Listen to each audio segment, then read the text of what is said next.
네, 안녕하세요. 반갑습니다. 어느덧 저 51장 나가는 순서가 되었네요. 한 학기가 다 끝나고 있습니다. 자, 마지막 장이 될 것 같습니다. 그래서 오늘은 제 51장 잡격을 논함에 대해서 살펴보도록 하겠습니다. 자, 본문을 읽어보도록 하겠습니다. 잡격자 원령무용 이외격이 용지 기격 신다 고위 지잡. 이 말은 잡격이라는 것은 원령의 용신이 없는 없는 것.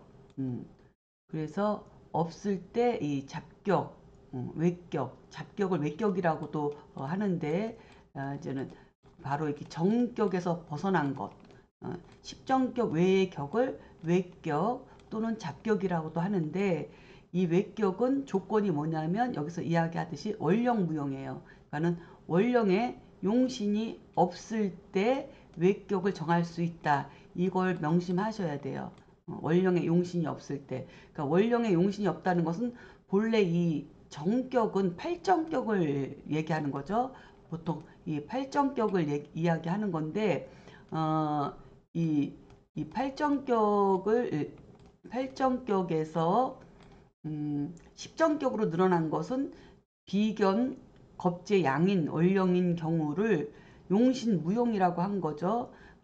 나와 일간과 같은 비견겁재로 격을 쓸 수 없기 때문에 팔정격만 있다가 이것을 이제 심요첨에 와서 골록 양인격이라고 해서 이거 십정격으로 늘린 거예요. 그래서 이제는 근데 조건이 있죠.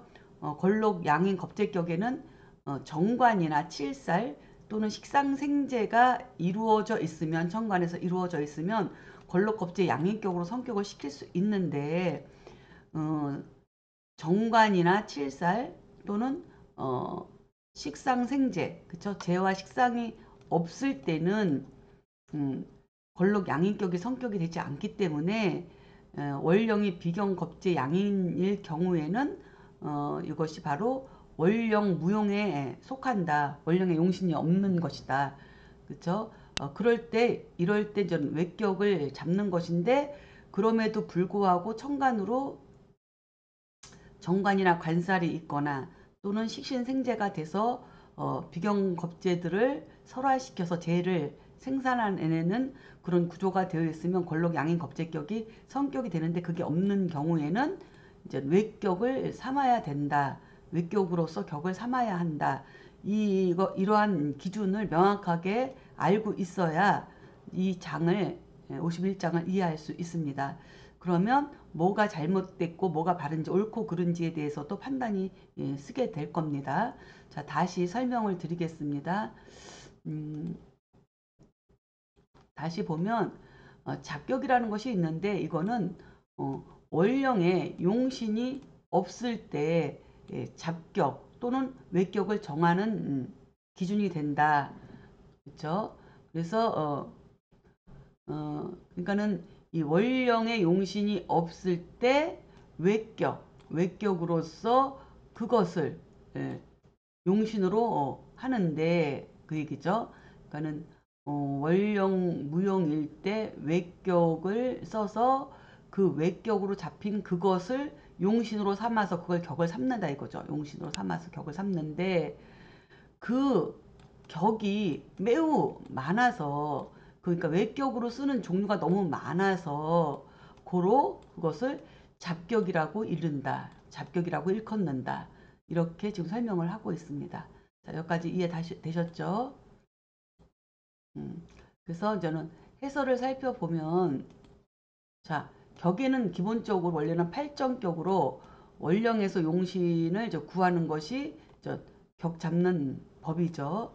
그래서 결국 여기서 원령에서 용신을 잡는다는 것은 뭐냐면 용신은 많아요. 용신이 계속 발전해 오다가 용신이라고 하는 건 쓸용자죠. 쓸용자에 이제는 귀신 신자를 넣는데 이 신자는 음양오행이라는 뜻을 포함하고 있다. 그래서 어떤 사주가 정해지면 그 사주에서 꼭 써야 될, 써야 될 음양 오행을 우리가 이제 용신이라고 하는데, 사주에 따라서 조우가 시급하면 조우용신을 우선 하고, 일간인의 신강신약으로 그것이 문제가 생기면 일간을 기준으로, 또 이제는 신강신약을 기준으로 또 용신을 정하는 방법도 있고, 또 어떤 경우에는 충국이 너무 심해서 이 충국을 이렇게 중간에서 통관시켜주는, 그 중간에서 이렇게 그 싸움을 말려주는 이런 용신을 가지고, 음양오행을 가지고 또 용신으로 잡는 법이 있고, 또 아주 귀한 길신을 극상을 해서 그것을 극상하는 그 용신을 제거하는 것을 우선 그 사주에서 용신으로 잡는 방법이 있는데, 대부분 그런 것들을 병약용신이라고도 한다. 그런데 자평진전에서 잡는 용신법은 뭐냐면, 사주에서 지금까지 열간 모든 용신이 다 중요하긴 한데, 이 자평진전 격국에서는 뭐냐면, 사람은 사회적 동물이기 때문에 사회생활을 해야 되고, 그것을 통해서 의식주라든가 모든 그 다음에 그 사회생활에서의 의식주나 또 직위라든가 부기빈천을 잡는 기준이 사주 보는 법에서 가장 그 많은 용신 중에서 이것이 더 중요하다. 그래서 용신은, 자평진전에서의 용신은 월령, 월지장간에 있는 육신, 월령으로서 용신을 우선 잡아야 된다. 그렇죠? 이것이 정구 월령인 거죠. 오로지 월령에서 용신을 잡는다는 거예요. 그래서 그것이 제일 중요하다고 보는 것이 바로 자평진전 입장인 거죠. 그럼 자평진전에서는 월령에서 이제 월령은 계절이고, 그리고 그 사주 내기둥 8글자가 다 그 월령 그 계절 24절기 그 계절에 다 귀속돼서 판단해야 되는 기준점이 되고, 또 우리가 태어나기 전에 엄마 모체에서 10달 동안 있다 나온 곳이기도 하고, 또 부모에서 어머니 자리이기도 하고, 그 다음에 그 하늘에서 품수받은 오행의 기운이 계절로서 하늘에서 이렇게 내려와서 맺힌 곳이기도 하기 때문에 자신의 성품이나 기질, 성정 이런 것들이 다 이 월령에 묶여 있고, 그리고 연월은 사회공이고 일신은 개인적 공간이니까 이 월이 바로 직접적으로 일간한테 영향을 미치는 사회적 공간이기도 하기 때문에, 이 사주에서 가장 중요한 거는 바로 이 월령용신이다. 월령에 있는 지장간 월지다. 이렇게 보는 견해가 바로 자평진전의 견해인 거예요. 그러니까 이 월령에서 일단은 월령이 곧 용신인 거다. 여기서 용신을 잡아야 된다. 그 얘기죠. 그래서 그 용신을 잡은 다음에 이 용신을 순용할 것인가 역용할 것인가는 길신과 흉신으로 나누어 가지고, 길신은 순용으로, 그 다음에 흉신은 역용으로서 기준을 점을 잡아서 이 용신을 정해서 격국이라고 하는 것을 성격을 시키는 그 기준이 되는 것인데, 때에 따라서는 왕세강약에 따라서 역용해야 될 흉신을 때로는 순용으로 상생으로서 격을 정하기도 하고, 때로는 길신이라고 해서 순용으로서 격을 잡아야 될 길신이 때로는 역용으로 덜어내는 극제를 써서 격을 성격시키기도 한다 하는 것이 우리가 그동안 1부, 2부에서 쭉 배워온 이론입니다. 그렇죠? 그렇게 해서 십신 중에서 비경겁제 빼고 8개의 육신을 가지고 이렇게 팔정격을 만드는 것이, 팔정격 8개의 그 용신을 정해서 격으로 이제 성격시키는 것이 바로 이 팔정격이다 이 얘기죠. 이 팔정격인데, 그래서 팔정격으로 월령에서 용신을 구해서 식신격, 상관격, 편제격, 정제격, 평관격, 정관격, 편인격, 정인격의 8개로서 그것을 월령에서 정해가지고 여기에서 길신과 흉신으로 나뉘어 가지고 역용과 순용으로서 성격이 되면 격국이 이루어지는 거고, 성격이 되지 않으면 그냥 폐격으로서 그냥 일반 육신 왕세 강약으로 육신통변으로서 사주를 분석하는 방법이 이제 큰 틀인 거죠. 그렇죠? 그러나 이제 월에서 비견이나 비견 월령이나 또는 겁재 월령에 태어나게 되면 월령 자체가 비겁이니까 이 팔정격에 속할 수가 없다는 거죠. 육신이 아니고 비견겁재니까. 이제 나와 같은 비견겁재로서는 용신을 삼을 수 없다.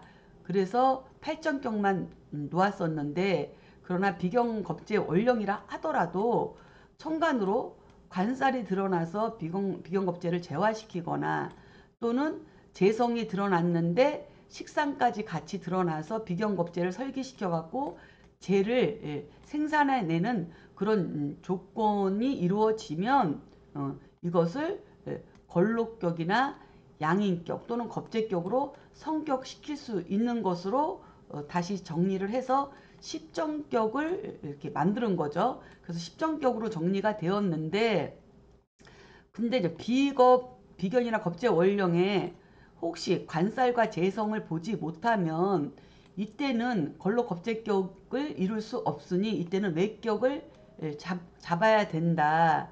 그리고 그 외격에는 종류가 너무 많아서 이것을 잡격이라고 한다.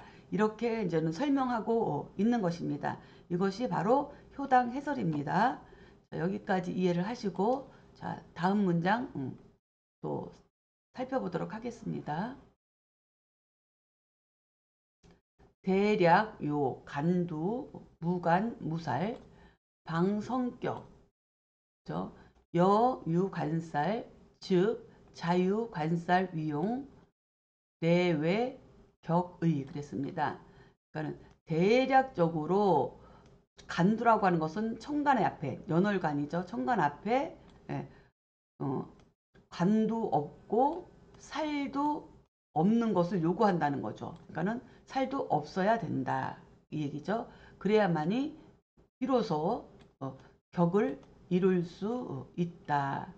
그러니까는 외격이라고 하는 이 잡격이라고 하는 것은 비견겁재 월령이라 하더라도 천간에 정관이나 칠살이 나와 있으면 외격을 잡을 수가 없는 거죠. 그렇죠? 그것은 이제 걸록 겁재격이라고 하는 십정격으로 이제 분류가 되는 건데, 만약에 천간과 월간에 관살이 드러나 있지 않는 비견 겁재 월령은 그것은 외격으로서 격을 잡아야 된다. 이 얘기가 여기까지인 거예요. 그렇죠? 그래서 자, 예를 들면 정관과 칠살이, 예를 들어서 정관과 칠살, 관살이 있게 되면, 즉 자연히 정관과 칠살, 관살이 용신으로서 되기 때문에, 그렇죠? 용신이 되어서 이거는 외격에서는 예외가 된다, 분리가 된다, 외격으로 잡을 수 없다 그 얘기죠. 그럼 걸록 양인 겁재격이 된다는 얘기죠. 그렇죠? 자, 해설을 보면 월령이 비겁이면 용신을 정할 수 없으니 외격으로 잡는데, 만약에 천간에 관살이 있으면 외격을 취하지 않고 걸록격이나 겁재 양인격으로 정관을 취해서 성격이 된다. 이 얘기를 지금 다시 설명하고 있습니다. 다시 한번 또 본문을 읽어보도록 하겠습니다. 약투 제 상가 취격 연재 근심 혹 제투 양위 즉 위 이 제위 중 불치 외격냐 그랬어요. 만약에 재성이 드러나면 오히려 격을 또 취할 수 있는데, 그러니까 비견 걸록 겁재격에서 관살이 없고 오히려 천간으로 재성이 드러나면 격을 취할 수 있는데 이 얘기죠. 그러나 제가 제일 뿌리가 깊거나 깊어야 된다는 거죠. 그렇죠? 제일 뿌리가 깊거나 또는 제가 두 자리에서 드러나거나, 그쵸? 또한 재로서 무겁게 되거나, 재성이 무겁게 되면은 이때는 불취, 외격을 취하지 않는다. 그러니까는 비경겁제 원령에서 관살이 없더라도 재성이 천간에 두 자리에 드러나 있거나 아니면 하나만 드러났어도 지지에 재가 뭐 서너 개 쭉 있어갖고 뿌리가 이렇게 깊거나 전체적으로 재성이 이 비겁과 비교했을 때 무겁게 되면 그 자체로 뭐예요? 신왕재왕으로서 재로서 격이 식상이 없어도 격이 성격이 된다는 얘기를 지금 하고 있네요. 자, 그러면 한번 해설을 보겠습니다.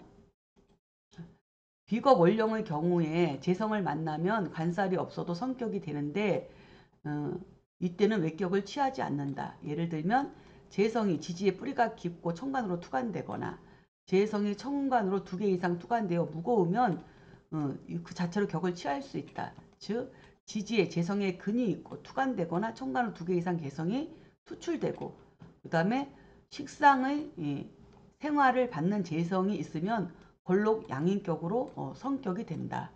여기다가 식상까지 있으면 더 좋은 거고 식상이 없으면 그만큼 식상이 없는 만큼 재가 무거우면 그 자체로도 외격을 취하지 않고 걸록 겁재격에서 재성으로서 성격이 된다는 거죠. 그런 경우는 일간이 비겁으로 근황하니까 신왕, 제왕이라는 경명으로서 사주가 성격이 될 수 있다. 이렇게 이해를 하시면 될 것 같습니다. 자, 다음 문장 또 살펴보도록 하겠습니다.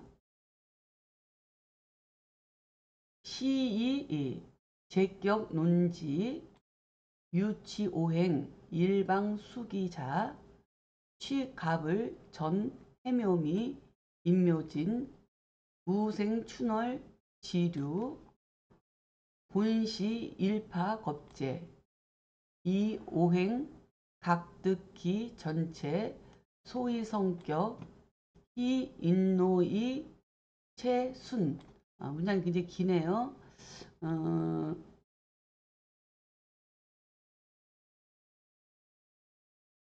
여기서 한번 끊어서 가도록 한번 해보겠습니다. 자, 저 시험 삼아서 그쵸?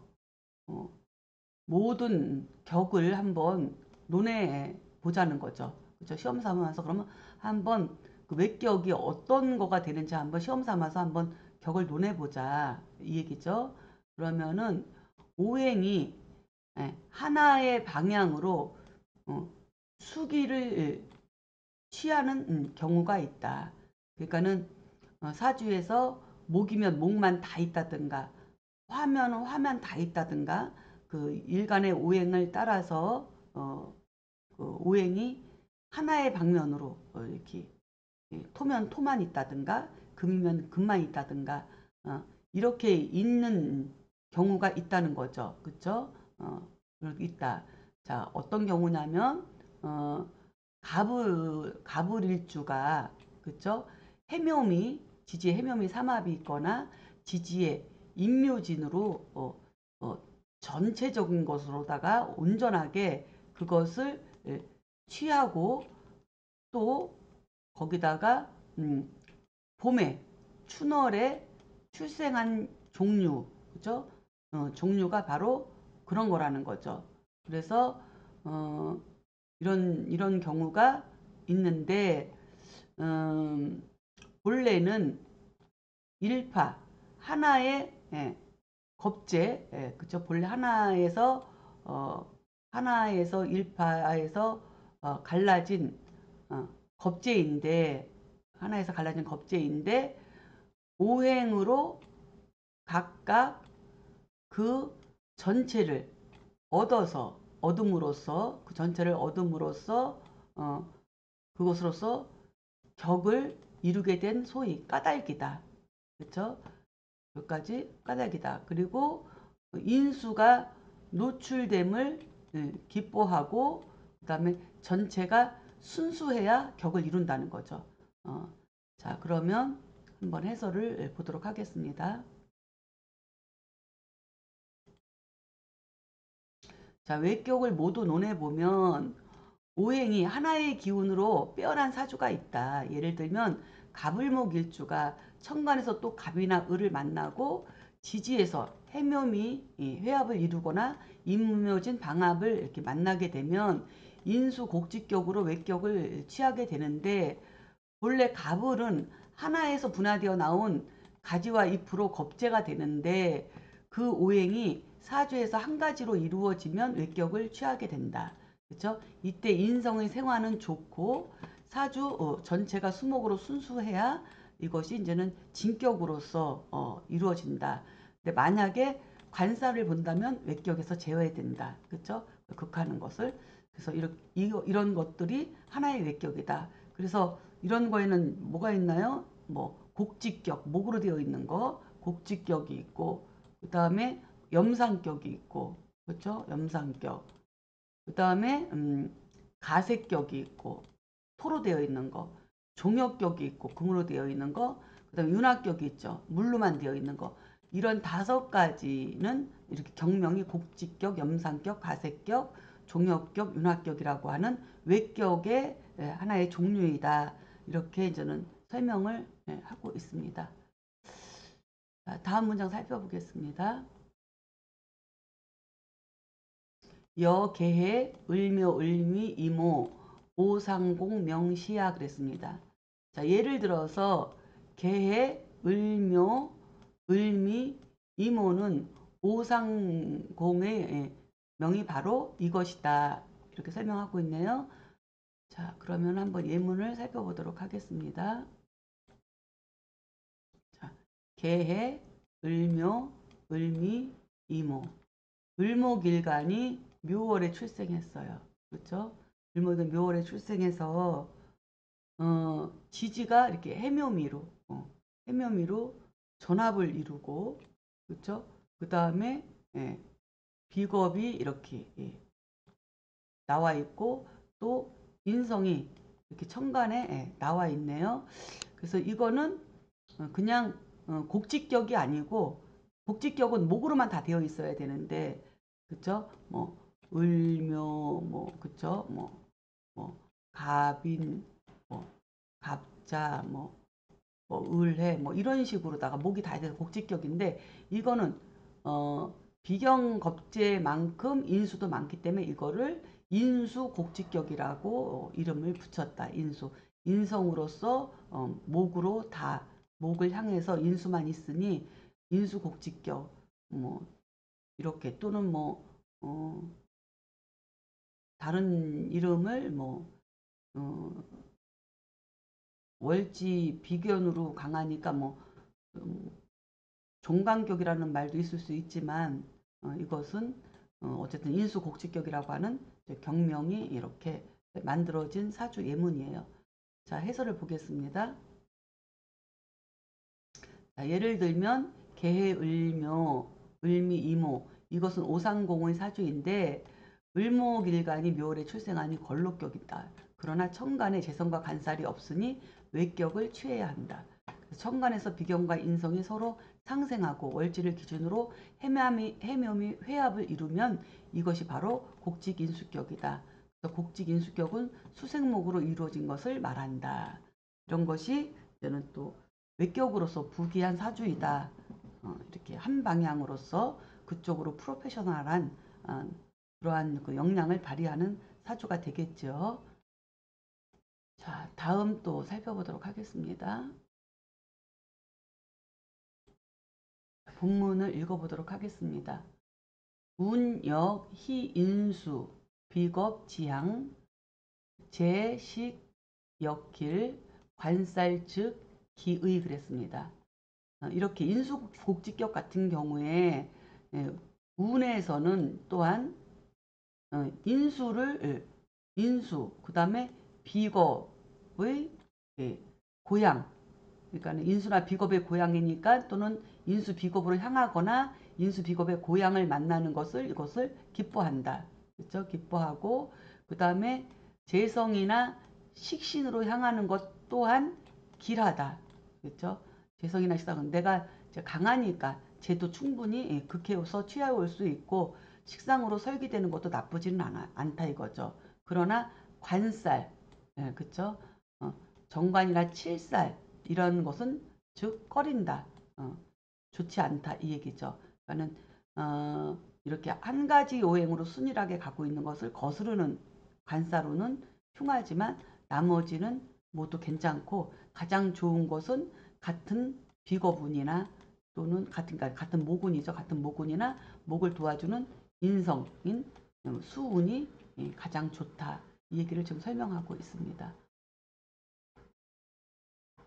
그래서 해설을 살펴보면 곡직 인수격의 경우 대운에서 인성과 비거분을 만나면 아주 길하고 특히 지지로 오는 비거분을 더욱 좋아한다. 그리고 왕성한 일간을 설하는 식상우는 좋지만 신강한 일간을 상극하는 관사로는 좋지 않다. 이렇게 설명을 했습니다.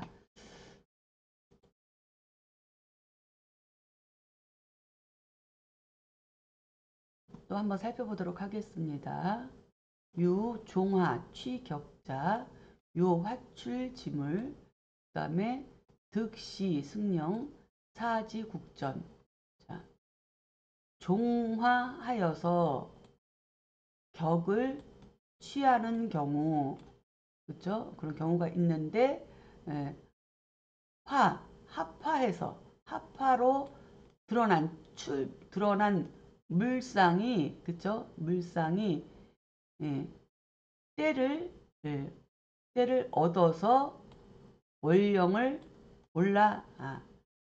타야 되고, 그 다음에 내 지지에서 완전한 국을, 사막국이든 방학국이든 국을 이루어야 된다는 거죠.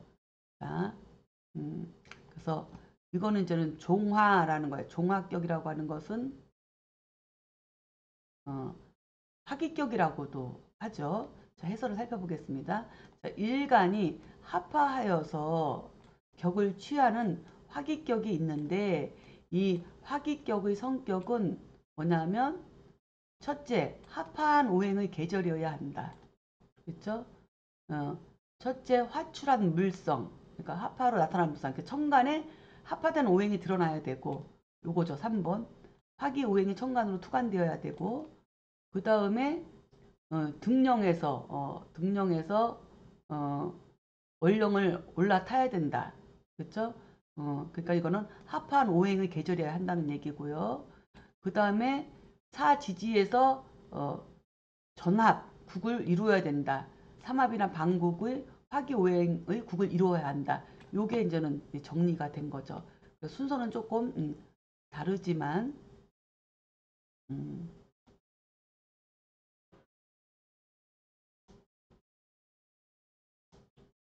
자, 보면은 그래서 일간이 합하여 격을 취하는 화기격은 일간이 합화된 오행의 계절이어야 돼요. 우선 오행의 계절이 되고 두 번째는 그 월지, 지지가 아니고 월지를 기준으로 삼합이나 방국으로 화기오행의 국을 이루어야 되고 그다음에 세 번째는 화기오행의 천간으로 이렇게 투간되어야 돼요.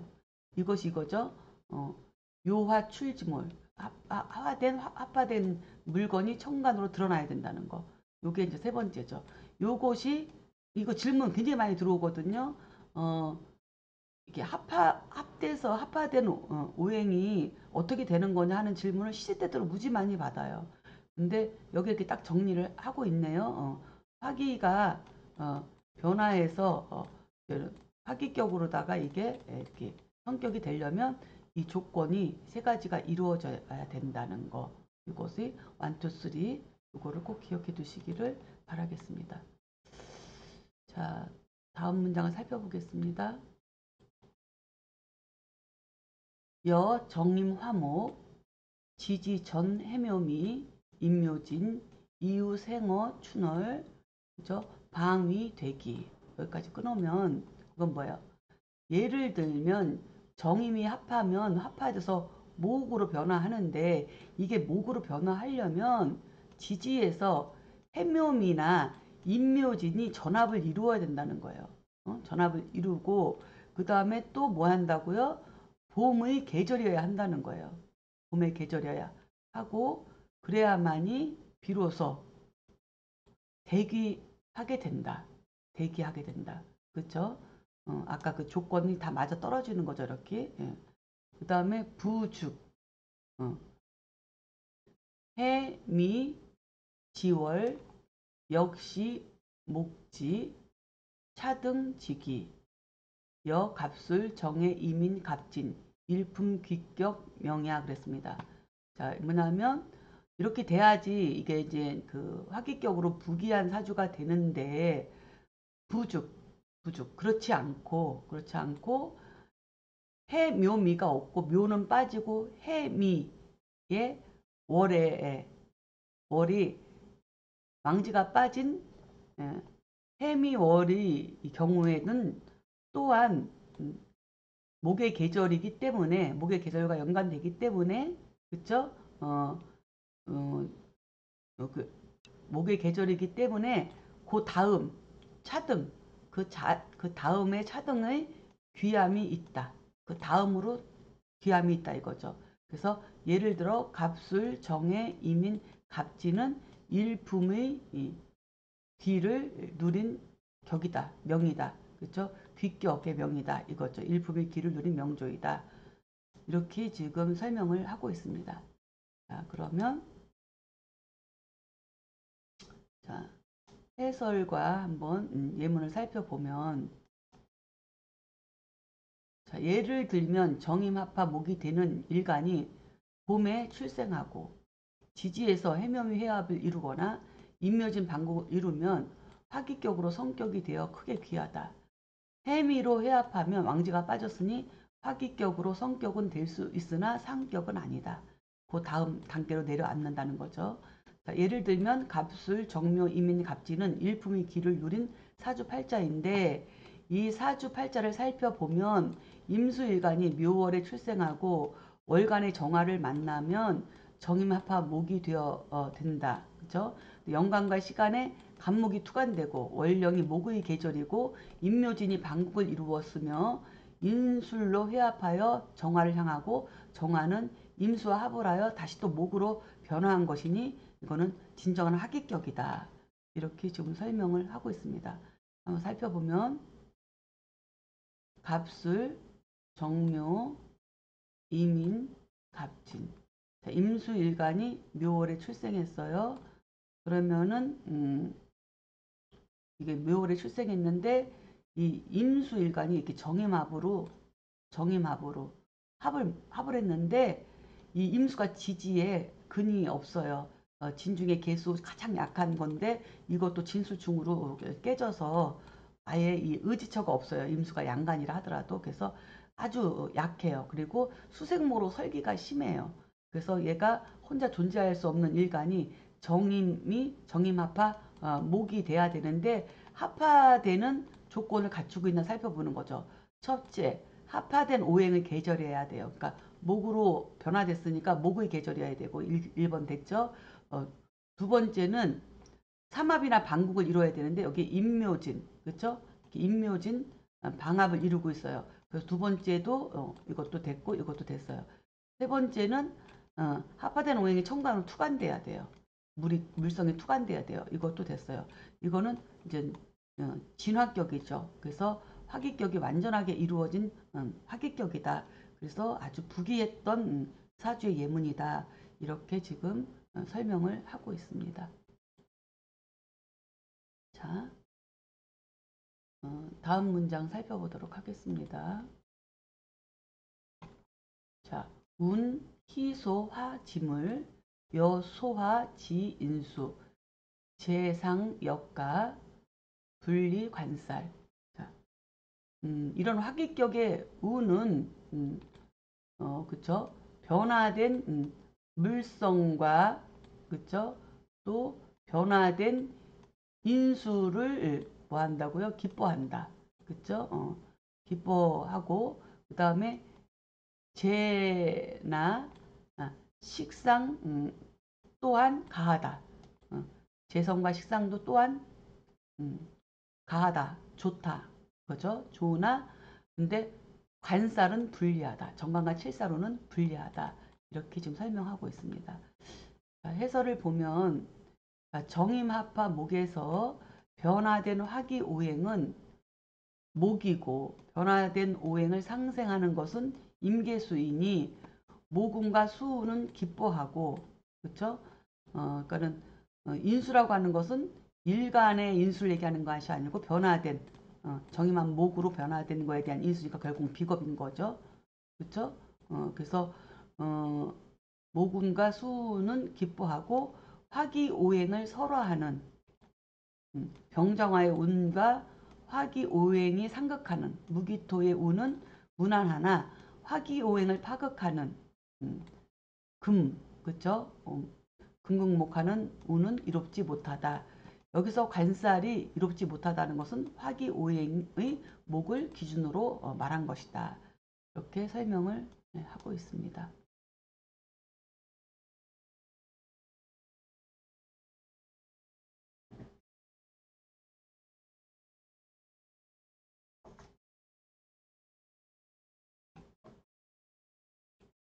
자, 다음 문장 살펴보겠습니다.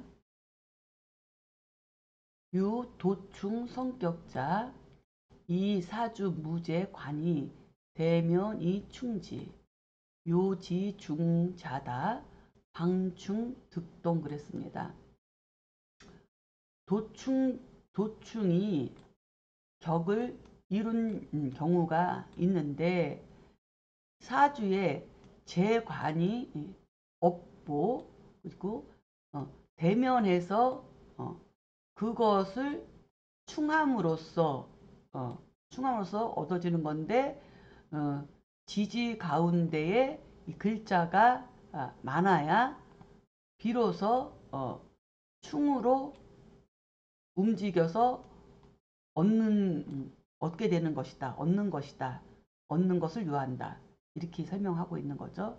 그래서 해설을 보면 도충격의 성격은 사주에서 뭐가 없을 때 재성이나 관성이 없을 때 그래서 계속 재성관성이 나오는데 재성관성이 나오는 이유는 뭐냐면 모든 인간에게 가장 필요한 게 재관이죠. 그렇죠?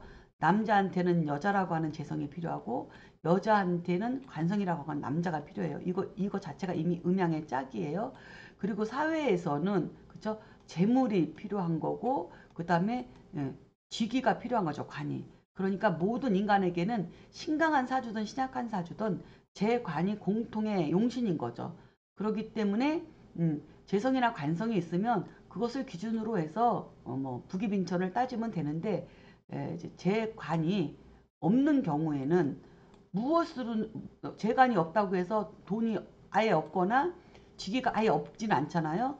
그러니까 이것이 없을 경우에는 다른 외격을 만들어서 그 부기빈천을 저울질하는 기준을 삼고자 외격이 만들어진 거니까 그래서 일단 재성과 관성이 있느냐 없느냐가 이제는 중요해요. 그렇죠? 비경겁재 월령에 월지의 용신이 없더라도 재성이나 관성이 있으면 이것을 기준으로 걸록 양인 겁재격의 성격이 되듯이 이 또한 마찬가지인 거예요. 그러니까는 걸록 겁재격에서 재성과 관성이 없으면 지지에 많은 글자들이 없는 재나 관성을 허공에서 충으로 이렇게 땡겨와서 격이 성격된다는 것이 바로 이 도충격이기 때문에 근데 사주에 재성과 관상이 있을 때는 도충격이 성립이 안 되는 거죠. 이게 없을 때. 그렇죠? 그래서 외격으로 성격이 된다. 지지에서 많은 글자가 충해서 재성과 관성을 취하는 것이다. 그러니까 지지에 하나만 갖고는 땡겨오지 못하고 최소한 두세 개 이상 돼야지 도충격이 성립이 된다.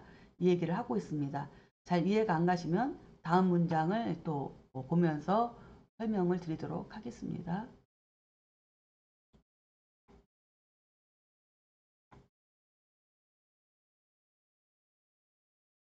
자, 비여이 약주 요 강빈 주불 중측 빈 불종 여 무오 무오 무오 무오 그 다음에 시 충 자제야 그랬습니다.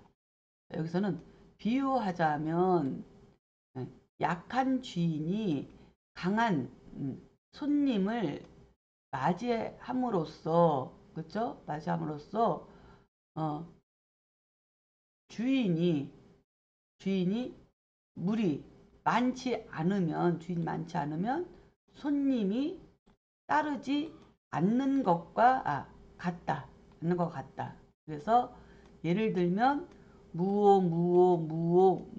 무오는 바로 이것이 예, 재성을 예, 충해서 도충해서 끌어온 것이다. 없는 재성을 충해서 끌어온 것이다. 이것이 바로 도충격이다.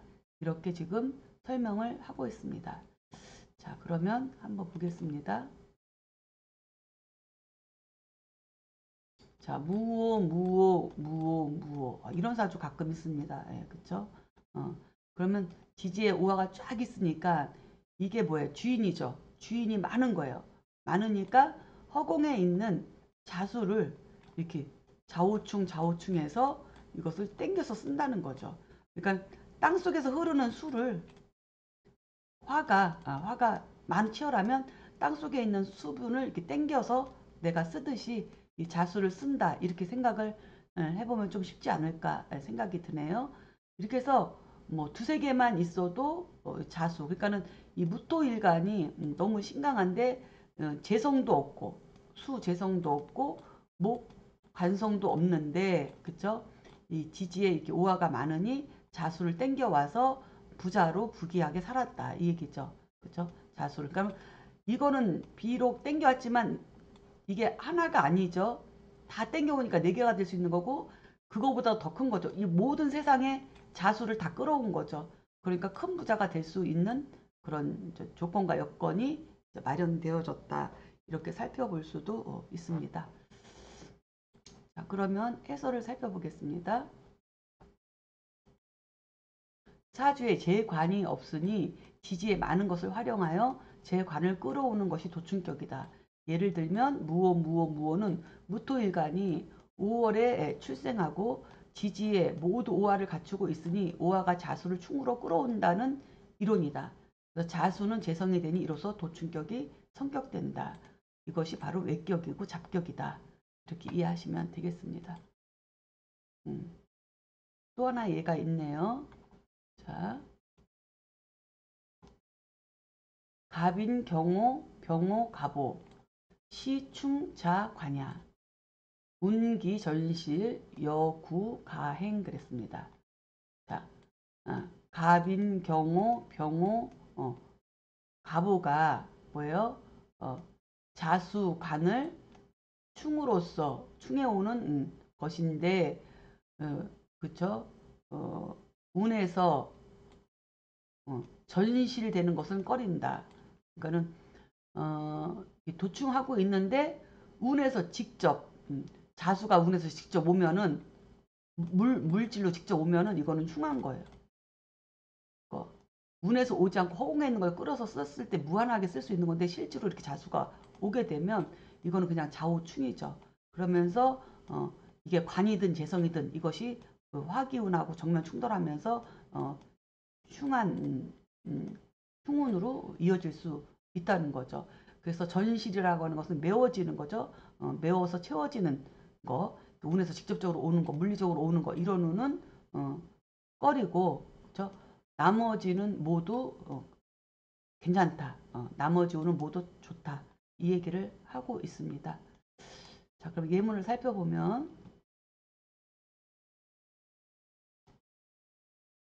갑인 경호 갑오. 자, 병화일간이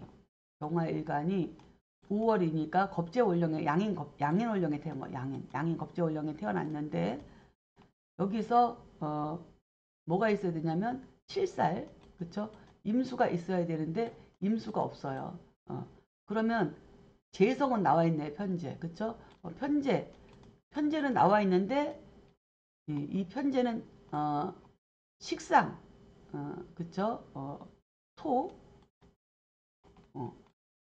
토생금 비겁을 토로다가 화 비겁을 설기해서 이렇게 재를 나아져야 되는데 재성이 있긴 있는데 식상이 없기 때문에 이거는 양인 겁재격을 성격시킬 수 없어서 이것은 천상 외격으로서 잡격으로서 잡아야 되는 경우이다.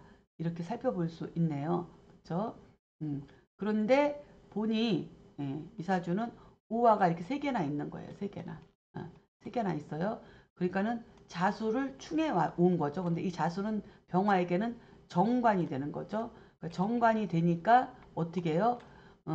이 재성이 비겁에 의해서 쟁제되는 것을 이 자중의 개수가 충해 와서 자중의 개수가 비겁으로부터 이 재성을 보호해주는 역할을 해서 도충격이 성격되었다.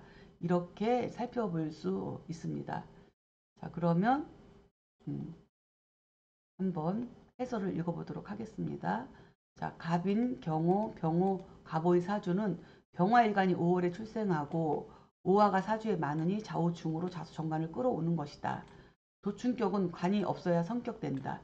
만약에 운에서 관운을 만나면 오히려 흉하다. 이렇게 도충에서 자수를 도충에서 쓰고 있는데 운에서 잔연이 오면 이때는 오히려 흉하다.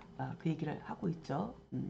그래서 그래도 이 사주는 연지에 인목을 갖고 있기 때문에 자운이 오더라도 어쨌든 수생목 목생화로 연결되어서 이 사주는 그래도 흉은 피해갈 수 있는 사주 구조를 가지고 있다. 이렇게 분석해 볼 수 있겠습니다.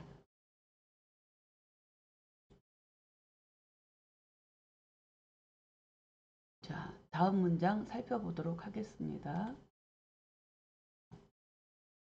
자, 유조양 성격자 무거 조병 신일 득관 이병무 동록 어사 즉 이인급 지의 그랬습니다. 자, 조금 아까는 이제 도충격에 대한 설명이었다면 지금은 조양격에 대한 설명을 하고 있습니다. 그래서 여기서 조양이 격을 이루는 경우가 있는데 무토가 가서 그쵸 병화를 아련하면 무토 가서 병을 아련하면 신금 일간이 정관을 얻게 된다. 그쵸?